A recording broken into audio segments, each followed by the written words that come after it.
আজি বৰপেটা ৰোডত উপস্থিত অসমৰ মুখ্যমন্ত্ৰী হিমন্ত বিশ্ব শৰ্মা। বৰপেটা ৰোডত উপস্থিত হৈ কেইবাটাও গুৰুত্বপূৰ্ণ মন্তব্য মুখ্যমন্ত্ৰী হিমন্ত বিশ্ব শৰ্মাৰ। আজান পীৰক শংকৰদেৱ আৰু মাধৱদেৱৰ সৈতে তুলনা নকৰিবলৈ আহ্বান মুখ্যমন্ত্ৰীৰ। ভৱানীপুৰ সৰভোগ বিধানসভা সমষ্টিৰ বৰপেটা ৰোডত মুখ্যমন্ত্ৰীৰ মহিলা সত্যপিতা আঁচনিৰ চেক বিতৰণ অনুষ্ঠান। বৰপেটা ৰোডত ভৱানীপুৰ সৰভোগ সমষ্টিৰ ২৫,১৫৭ গৰাকী হিতাধিকাৰীৰ মাজত মুখ্যমন্ত্ৰী হিমন্ত বিশ্ব শৰ্মাই প্ৰত্যেককে ১০,০০০ টকাৰ চেক প্ৰদান কৰে। ইয়াৰ গ্ৰাম্যাঞ্চলৰ হিতাধিকাৰী মহিলাৰ সংখ্যা ২০,৪০৫ গৰাকী আৰু চহৰাঞ্চলৰ হিতাধিকাৰীৰ সংখ্যা ৪,৭৫২ গৰাকী। বৰপেটা ৰোডৰ ষ্টেডিয়ামত সমষ্টিটোৰ মহিলাসকলক এই উদ্যমিতা আঁচনিৰ ধন বিতৰণ অনুষ্ঠানত উপস্থিত মুখ্যমন্ত্ৰী হিমন্ত বিশ্ব শৰ্মা, অভিভাৱক মন্ত্ৰী চন্দ্ৰমোহন পাটোৱাৰী, মন্ত্ৰী ৰঞ্জিত কুমাৰ দাস। ইপিনে ৰাজ্যত জেহাদী সংগঠনৰ কেইবাজনো সদস্য গ্ৰেপ্তাৰ হোৱা সন্দৰ্ভত মুখ্যমন্ত্ৰীয়ে সাংবাদিকৰ আগত কয় যে অসমত মৌলবাদী সমস্যাটো দীৰ্ঘদিনলৈ থাকিব। বাংলাদেশ অসমৰ চুবুৰীয়া ৰাষ্ট্ৰ হোৱাৰ পৰিপ্ৰেক্ষিতত এই সমস্যাটো থাকিব বুলিও তেওঁ কয়।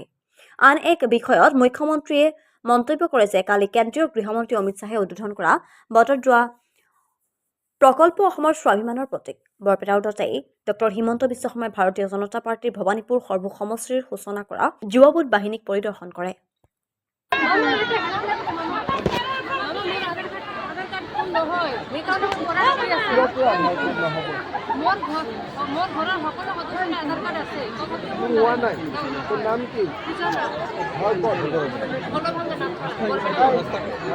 ৰঞ্জিত দা ৰঞ্জিত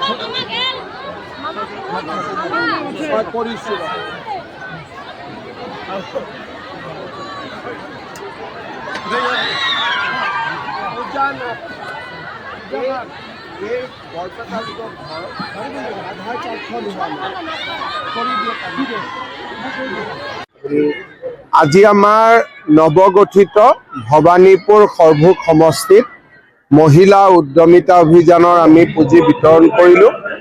প্ৰায় ২৫,০০০ মহিলাই এই আঁচনিৰ পৰা উপকৃত হৈছে আৰু মই ভাবোঁ যে আমাৰ এই প্ৰয়াস আৰু প্ৰচেষ্টাৰ ফলত বহু মহিলা আত্মনিৰ্ভৰশীল হ'ব পাৰিব।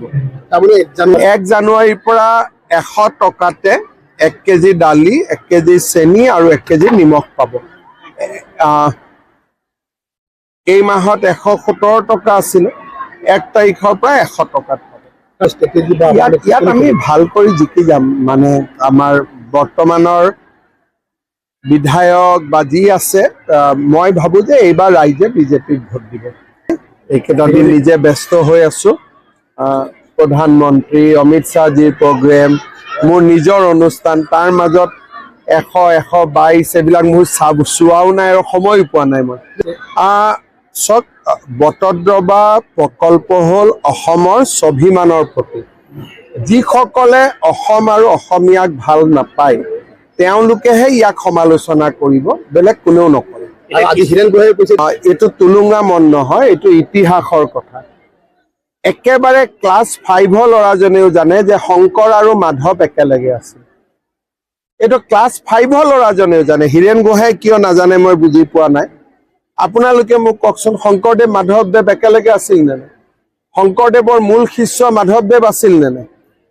শংকৰদেৱ মাধৱদেৱৰ পৰলোক প্ৰাপ্তিৰ ২০০ বছৰ পিছত আজান পীৰ ইৰাকৰ পৰা আহিছিলে। তেওঁৰ লগত শংকৰদেৱৰ কেনেকে মিল হ'ব পাৰে মোক বুজাই দিয়কচোন। হয় নহয়? আজান পীৰ নিজে এজন ভাল ব্যক্তি হ'ব পাৰে, কিন্তু শংকৰৰ লগত তেওঁক আমি কেনেকে লগ লগাম? শংকৰদেৱ, মাধৱদেৱ, দামোদৰদেৱ, ভট্টদেৱ এইবিলাকতো সকলোৱে জানা কথা।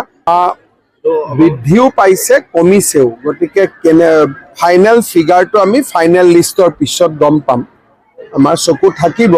আৰু এটা হৈছে কি যে বিভিন্ন সমষ্টিত নতুন পুনৰ বিন্যাস হোৱাৰ কাৰণে তুলনা কৰিব অসুবিধা আছে। এইটোতো হয়ে, সংখ্যালঘু এৰিয়াত যিটো তেওঁলোকৰ সন্তান জন্ম দিয়াৰ হাৰটো বেছি। আমাৰ হিন্দু মানুহৰ মাজত সন্তান জন্ম দিয়াৰ হাৰটো কমি কমি গৈ আছে। গতিকে পাৰ্থক্যটো আছেই। সেইকাৰণে আমি সকলো হিন্দু মানুহক কওঁ যে আপোনালোকে এজন সন্তানত নাথাকিব, অন্ততঃ 2জন জন্ম দিব লাগে। গতিকে যোনে পাৰে 3জনো জন্ম দিব লাগে। মুছলিম মানুহক আমি কওঁ যে 8টা 7টা নিদিব, কম কৰি দিয়ক।